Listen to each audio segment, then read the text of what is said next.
আমার সুপ্রিয় দর্শক শ্রোতা মুয়াজ্জিমউদ্দিন সেন্টু, আমার এই আজকের ভিডিও আপনাদের জন্যই মহাপুরস্কার। সূরা নিসার আয়াত ১১৩ থেকে ১১৫-তে আমার হৃদয়ের উষ্ণ আন্তরিক স্বাগত এবং শুভেচ্ছা জানাচ্ছি সবাইকে, পৃথিবীর যে যেখানেই থাকুন না কেন। আমি প্রায় প্রতিটা ভিডিওতে বলি, নূতন প্রজন্মই আমার সব স্বপ্ন, আশা, ভরসা। নূতন প্রজন্মকে নিয়ে আমার সব চিন্তা, চেতনা, কল্পনা আর ভাবনা। আগামীর পৃথিবী এই নূতন প্রজন্মের, মানে আপনাদেরই, আমি যাদের উদ্দেশ্যে কথা বলি।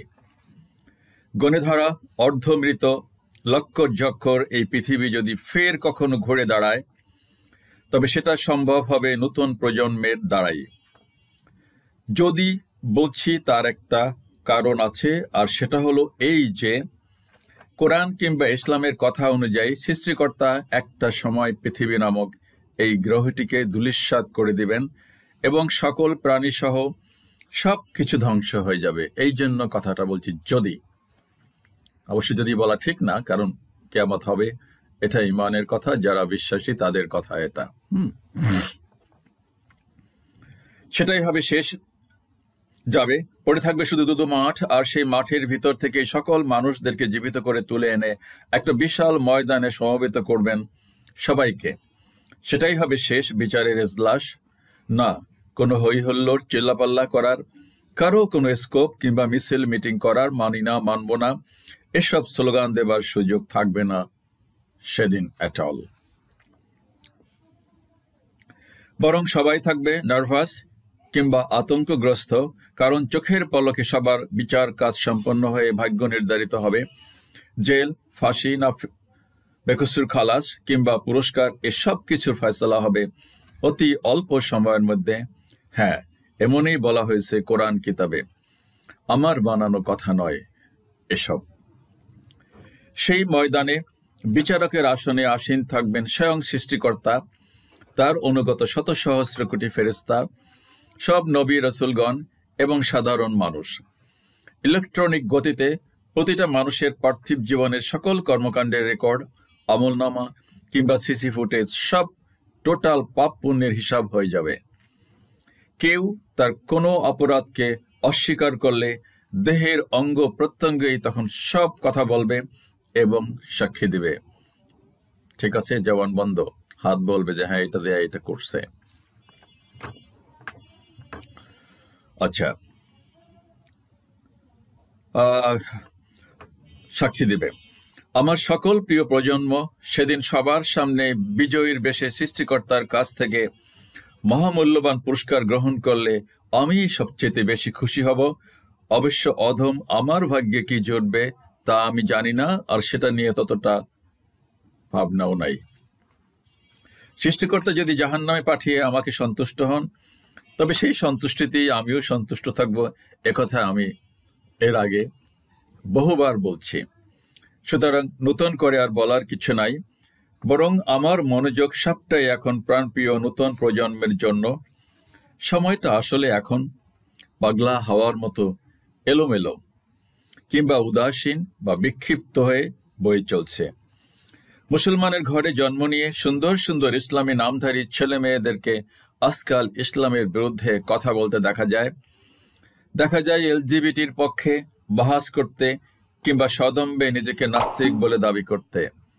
কিন্তু the whole Muslim name.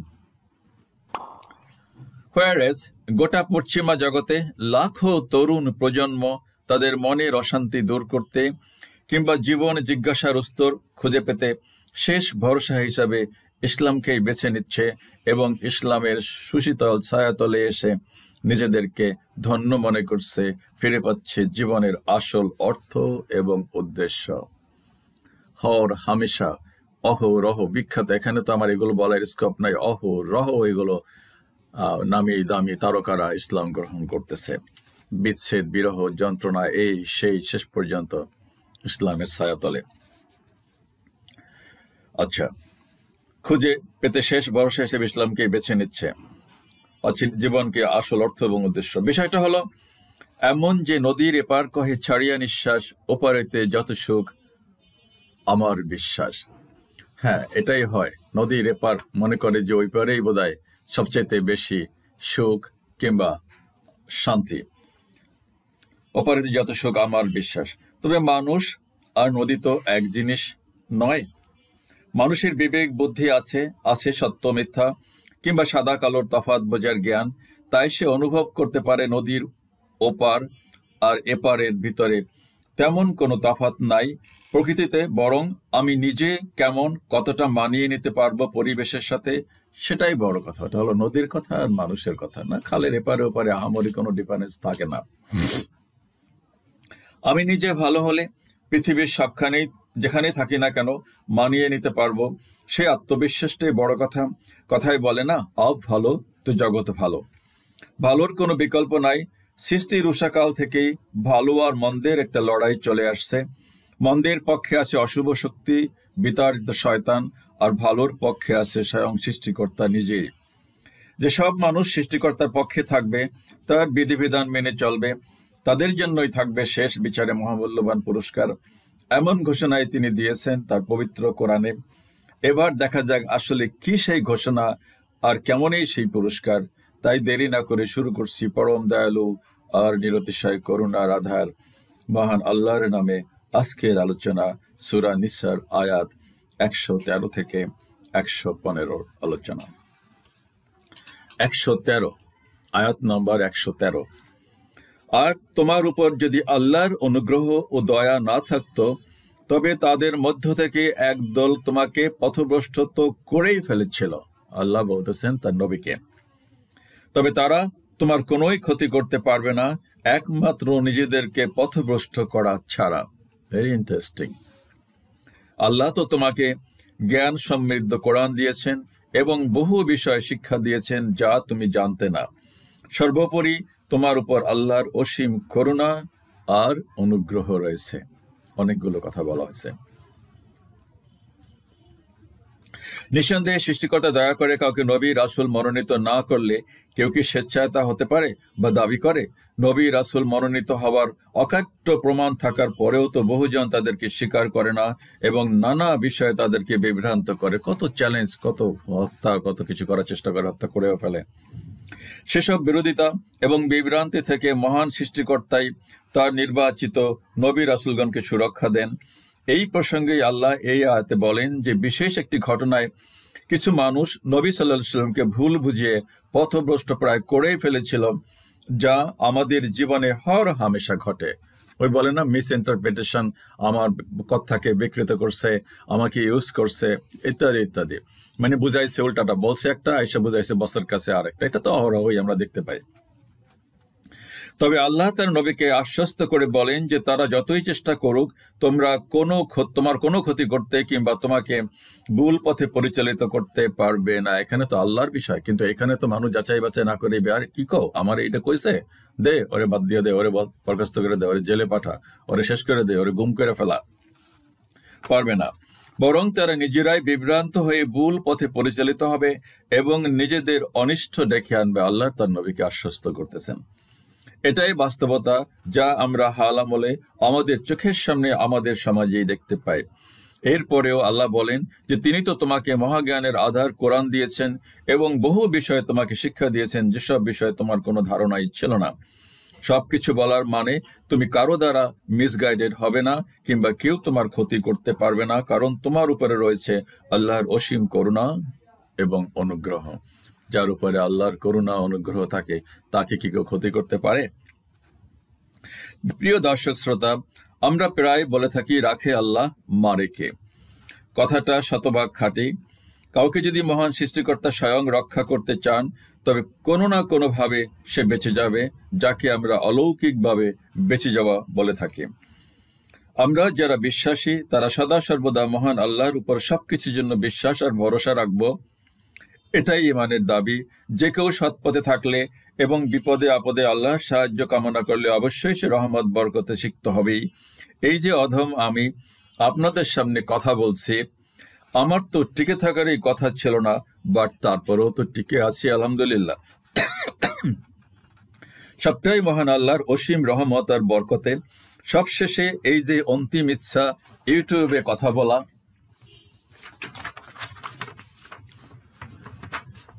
সেটাও তো তিনি ফুলফিল করেছেন বলেই আপনাদের সামনে আজকে কথা বলতে পারছি। তাও আবার মহাগ্রন্থ কোরআনের নিয়ে। আর কিছু চাওয়ার নাই, বরং শুধুই শুক্রিয়া আর শুক্রিয়া। আর কি বলবো, আমার এটা লাস্ট চাওয়া ছিল 100% ফুলফিল। আয়াত নম্বর 114। তাদের অধিকাংশ চক্রান্ত আর গোপন সলা পরামর্শের মধ্যে কোনোই কল্যাণ বা মঙ্গল নাই। সৎ কাজের নির্দেশ, দান সৎকা আর মানুষের মধ্যে ঝগড়া ফাসাদের মীমাংসা করার মধ্যে কল্যাণ নিহিত আছে। সরি, কি বলছে? সৎ কাজের নির্দেশ, দান সৎকা আর মানুষের মধ্যে ঝগড়া ফাসাদের মীমাংসা করার মধ্যে কল্যাণ নিহিত আছে। যে বা যারা আল্লাহ সন্তুষ্টির জন্য ওসব করবে, আমি অচিরেই তাদেরকে মহামূল্যবান পুরস্কারে ভূষিত করব। এটা আল্লাহর ওয়াদা। একটু যদি পিছনে ফিরে তাকাই আমরা, তাহলে কি দেখতে পাই? হয়তো ভাববেন আমার ছায়া কিংবা রাস্তা ছাড়া তো আর কিছুই দেখতে পাই না। আমি আসলে সেই পিছনে তাকাবার কথা বলছি না, যে এই পিছনে তাকানোর কথা। আসলে আমাদের জন্মের আগের জন্মাবার সময়ের কথা বলছি না, বরং বলছি আমরা যখন পৃথিবীতে আগমন করেছিলাম ঠিক সেই মুহূর্তে আমাদের অবস্থাটা কেমন ছিল।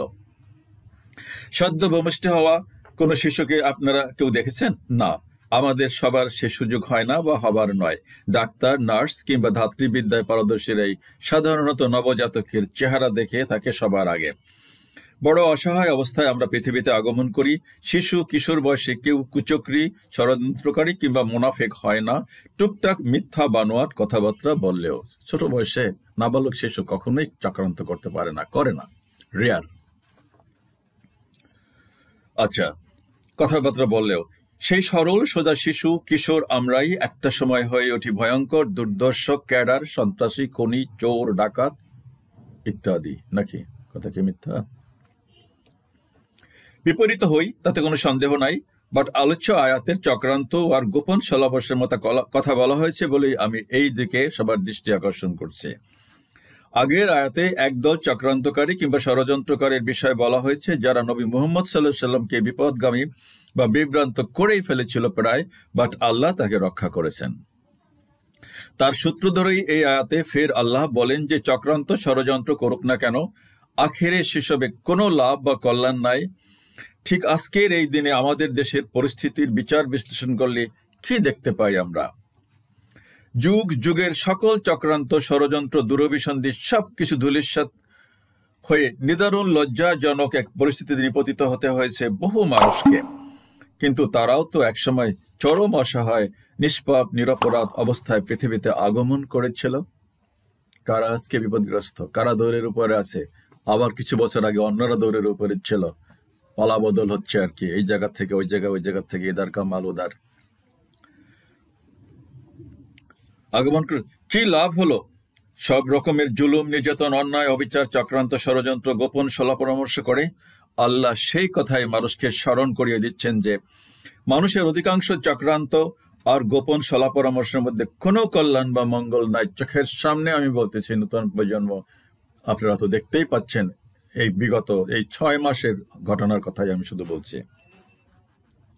কিন্তু কল্যাণ, মঙ্গল আর লাভ নিহিত আছে সৎ কাজ করলে বা কাউকে করতে উদ্বুদ্ধ করলে কিংবা নির্দেশ দিলে, গরিব, দুঃখী, অসহায় মানুষদের দান সদকা করলে এবং মানুষের মধ্যেকার ঝগড়া ফ্যাসাদ, ভুল বোঝাবুঝি আর রেষারেষি বন্ধ করার চেষ্টা এবং মীমাংসা করার মধ্যে।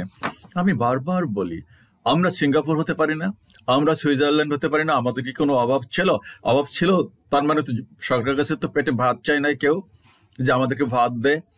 মানে চায় একটা নিরাপত্তা। আজকের ছেলেমেয়েরা নিরাপদে রাস্তায় কেউ হাঁটতে পারবে না, কেউ কথা বলতে পারবে না। এইটা কি একটা স্বাধীনতা? এটা কি একটা স্বাধীন, সভ্য, ভদ্র দেশের নমুনা হতে পারে?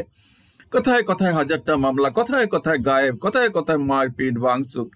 What is this? আমি খুবই ক্ষুব্ধ, আমি অত্যন্ত দুঃখিত, ভারাক্রান্ত মনে আমি আমার নতুন প্রজন্মের কাছে এই কথাগুলো বলছি। বাবা, এগুলো ঠিক না। একটা অসভ্য, আমরা কি অসভ্য জাতির তকমা নিয়ে পৃথিবীতে জন্মাইছি? এই দেশটা কি অসভ্যের তকমা দিয়ে সৃষ্টি হয়েছিল?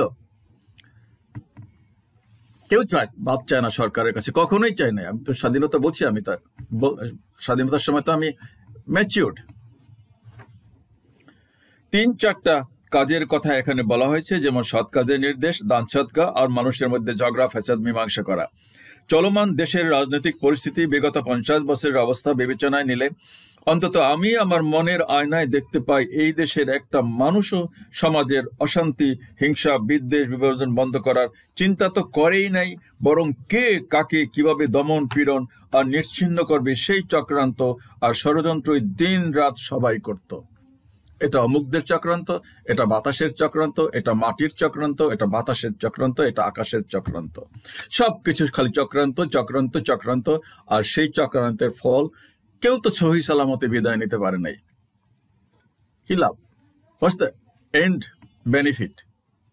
আসেন, কেউ জবাব দিবেন? আমি বলছি 10টা গালি দিয়ে আমাকে জবাব দিয়ে দেন যে বেটা তুমি খালি মিথ্যা কথা বলো, বানোয়াট কথা বলো। বিদায় নিতে হয়েছে। পবিত্র কোরআন ও মানব জীবনের গাইডলাইন কিংবা শাসনতন্ত্র, সেই কোরআনেই একটি আয়াত নিয়ে কথা বলছি। সবকিছু বিবেচনায় নিয়ে আমি আমার সুপ্রিয় প্রজন্মকে বলতে চাই, কোরআনের প্রতিটা কথার সত্যতা আমি আমার জীবনের অভিজ্ঞতা দিয়ে সার্টিফাই করতে পারি। ভালো সৎ চিন্তা আর কাজের কোনো বিকল্প নাই, আর কোনো অপকর্ম, চক্রান্ত, ষড়যন্ত্রের শেষ পর্যন্ত হালে পানি পায় না। অন্যের জন্য গর্ত করলে একসময় সেই গর্তে নিজেকেই পড়তে হয়। কতই না সুন্দর কথা আল্লাহ বলেছেন শেষে, যে যারা তার সন্তুষ্টির জন্য উল্লেখিত ভালো কাজগুলি করবে তিনি অচিরেই তাদেরকে মহামূল্যবান পুরস্কারে ভূষিত করবেন। আমি আমার জীবনের বাস্তব অভিজ্ঞতা দিয়েই বলছি, কোনো ভালো সৎ কল্যাণের চিন্তা বা কাজ বিফলে যায় না, বরং পাওয়া যায় মহামূল্যবান প্রতিফল এবং পুরস্কার। আমার আজকের ভিডিওর নামকরণ এই আয়াতকে নিয়ে। জীবন মাত্র যাদের শুরু তাদেরকে বলছি, আমার এই ভিডিওর কথাগুলি কেউ চাইলে লিখে রাখতে পারে। যে কোনো সৎ, ভালো কিংবা চিন্তা আর কাজ বিফলে যাবে না, এবং ঠিক তার বিপরীতে কোনো কিংবা শয়তানি চিন্তা, কাজ, কর্ম, কল্যাণ, মঙ্গল বয়ে আনবে না, বরং খুব বেশি পরিমাণে খেসারত দিতে হবে। আমার মতো বয়স হলে তখন সবাই যেন টালি করে দেখে নেয় যে আমার কথার সত্যতা আসলে কতখানি। এখন তো 15 থেকে 35 বয়স, বা যখন আমার মতন বয়স হবে তখন এই আমার কথাগুলো স্মরণ করে টালি করে নেবে যে ওই যে লোকটা বলছিল, দেখতেছি তো সেটা মিথ্যা, তখন আমার কিছু গালি দিয়ে। আর যদি সত্য হয় তাহলে আর কি বলবো, চাওয়ার কিছু নাই, আমি খুশি হব যে তাও যে না রিয়েলাইজ করতেছে। আয়াত 15, যে ব্যক্তিদেরকে রাসূল সত্য সঠিক পথের দিশা দেবার পরেও তারা রাসূলের বিরোধিতা করে এবং বিশ্বাসীদের পথ বাদ দিয়ে ভ্রান্ত পথ অনুসরণ করে, আমি তাদেরকে সে পথেই যেতে দিব যে পথে তারা যেতে চায়। সোজা যাও, অসুবিধা নাই কিছু। সত্য কথা তো আমি বলছি, বাবা তুমি যাও না এই পথে। বাবা মা সন্তানকে কত ভালো কথা বলে, এরে তুই এটা করিস না, এটা যাস না, এগুলো ভালো না। কয়জনের শোনে? যেতে চায় তারা, তবে তারা অবশ্যই জাহান্নামের আগুনে দগ্ধ হবে, যা খুবই নিকৃষ্ট আবাসস্থল। আবার এটাও বলছেন, নেশা খাবি, খা, জাহান্নামে যাবি, যা। আমরা অনেক সময় বলি, খুব সহজ হিসাব।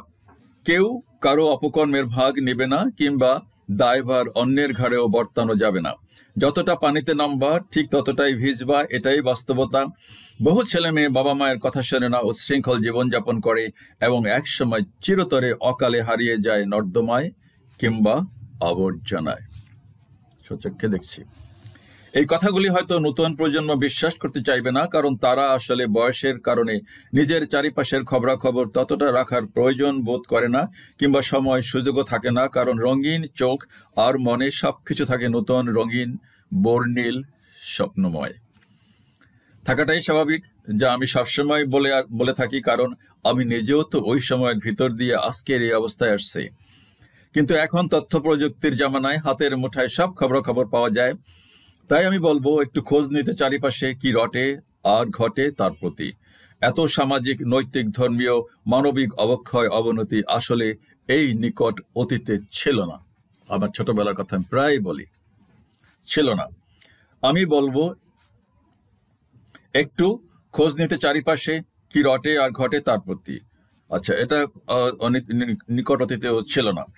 বিগত 10-15 বছরে এই দেশটার চরিত্র একদম ইউটার্ন নিয়েছে বলতে গেলে। সব রকমের মিডিয়ায় যেসব ঘটনা দেখা যায় তা খুবই অনাহূত, অনাকাঙ্ক্ষিত এবং অমানবিক। কারণ একটাই, তা হলো অবক্ষয়, অবনতি, অধপতন। একটি উদাহরণ দেই, যা আগের ভিডিওতে দেখিয়েছি। বিশ্বের সবচাইতে আলোচিত ধনী ব্যক্তি, টেসলার মালিক, আমেরিকার ধনকুবের ইলন মাস্কের বড় ছেলেটির কর্মকাণ্ড আপনারা জানেন সবাই। ইলন মাস্ক তো বলেই দিয়েছে, ডাক্তাররা তার ছেলেকে ওক ভাইরাস দিয়ে মেরে ফেলেছে। একটি ছেলে মেয়ে হয়ে গেছে, বড় ছেলে, কত আশা ভরসা, পৃথিবীর সবচাইতে ধনী লোক, ওই ছেলে হাল ধরবে, বাবা রিটায়ার করবে, কত স্বপ্ন, কত আশা, এটা হয়ে গেছে একটা এলজিবিটি। ছলো ছলো চোখে তার সেই অভিব্যক্তি যে কোনো বাবা মায়ের হৃদয় মনকে নাড়া দেবে নিঃসন্দেহে। এলজিবিটি এক গজবের নাম, যা ইলন মাস্কের পরিবারে নাজিল। এমন কেন হলো সে বিষয়ে কথা বলতে চাই না। এরকম লাখো পরিবার আছে আজকের সমাজে যাদের কোনো কিছুর অভাব নাই, একমাত্র শান্তি এবং স্বস্তি ছাড়া। কেন এমন হয়? উত্তর খুব সোজা, সহজ, নিয়মের বাইরে যাওয়া কিংবা উপেক্ষা করা।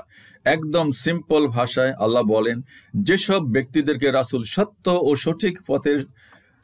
সঠিক পথের দিশা দেওয়ার পরেও তারা রাসূলের বিরোধিতা করে এবং বিশ্বাসীদের পথ বাদ দিয়ে ভ্রান্ত পথ অনুসরণ করে, আমি তাদেরকে সে পথেই যেতে দিব যে পথে তারা যেতে চায়। খুব সোজা। কতটা কে ঠেকাবে? কার কি ঠেকা পড়ছে? নিজের বাপ মাই তার সময় হাল ছেড়ে দেয়, যা এটা আল্লাহর রাস্তায় ছেড়ে দিলাম, জাহান্নামে যা। কিভাবে নাকের ডগায়, ওই যে আমি বললাম নেশা খাবি খা, জাহান্নামে যাবি যা, কে কাকে ফিরাবে? কার দায়? ঘরে ঘরে নেশা, এত এত বাহিনী থাকতে কিভাবে নেশার জিনিস আসে দেশে? কিভাবে নাকের ডগায় গড়ে ওঠে নেশার আস্তানা? কিভাবে দেশে এত অপরাধ, অন্যায়, জুলুম, অবিচার সংগঠিত হয়? আমার প্রশ্ন এগুলা। অ্যান্ড অনুরোধ করতেছি নতুন প্রজন্মকেও এগুলো চিন্তা করার জন্য, যে কেন আমরা একটা পরিচ্ছন্ন সমাজ পৃথিবী পাই না। সুইজারল্যান্ডে, সিঙ্গাপুরে, ডেনমার্কে, নরওয়েতে, সুইডেনে কি এইসব হয়? যারা পিস ইন্ডেক্সে সবার উপরে থাকে, কোথা থেকে আসে এগুলো? কারা ব্যবসা করে? আচ্ছা, বাহিনী থাকতে কিভাবে নেশার জিনিস আসে? কিভাবে নাকের ডগায় গড়ে ওঠে নেশার আস্তানা? কিভাবে দেশে এত অপরাধ, অন্যায়, জুলুম, অবিচার সংগঠিত হয়? আল্লাহ আরো বলেন, যারা সদুপদেশ শোনে না কিংবা সোজা পথে চলে না, তারা অবশ্যই জাহান্নামের আগুনে দগ্ধ হবে, যা খুবই নিকৃষ্ট আবাসস্থল। জাহান্নাম তো এই ঘরে ঘরেই এখন পৃথিবীর, সেই পরকালের জাহান্নামের কথা বলছি না। নিকৃষ্ট বাবা, আমি 71 সালে সম্ভবত, আচ্ছা, দেখতে পাই না ক্ষমতা। আরো যারা সদুপদেশ শোনে না কিংবা সোজা পথে চলে না, তারা অবশ্যই জাহান্নামের আগুনে দগ্ধ হবে, যা খুবই নিকৃষ্ট আবাসস্থল। সমাজে আমরা কি দেখতে পাই না? ক্ষমতাবানদের বিলাসী জীবনের কি ভয়ঙ্কর পরিণতি। No cause no effect. শত্রুকে এখানে কাজ করছে না। বাবা, আমি 71 সালে সম্ভবত 27 এপ্রিল রাজশাহীর উপশহর ছেড়ে বসপাড়ায় আসি এবং 28 এপ্রিল রাতে ফের ভারত যাই। ফিরে আসি 6 আগস্টে এবং 2-4 দিন পরে রাজশাহী থেকে গ্রামের বাড়ি স্বরূপকাঠি পৌঁছায়। ফের 16 ডিসেম্বর স্বাধীন হলে 17 ডিসেম্বর খুলনা যায়। ইতিহাস তো সব চোখের সামনেই রচিত হলো। এই জন্য কথাটা বলছি, এই কথাগুলো বলছি। সমাজটা এমন হবার কথা ছিল না। কোরআন হাদিস যা বলে, একটি মুসলিম দেশ হওয়া সত্ত্বেও সেটি চলে ঠিক তার বিপরীত দিকে, আর তারই পরিণতি জাতির এই দুর্গতি। দেখা হবে পরবর্তী ভিডিওতে শীঘ্রই ইনশাআল্লাহ। আল্লাহ হাফেজ। সকলের জন্য শুভকামনা। দয়া করে ভিডিওটা ভালো লাগলে, আমার এই চ্যানেলটা ভালো লাগলে সাবস্ক্রাইব করার জন্য বিনীত অনুরোধ থাকলো। আল্লাহ হাফেজ।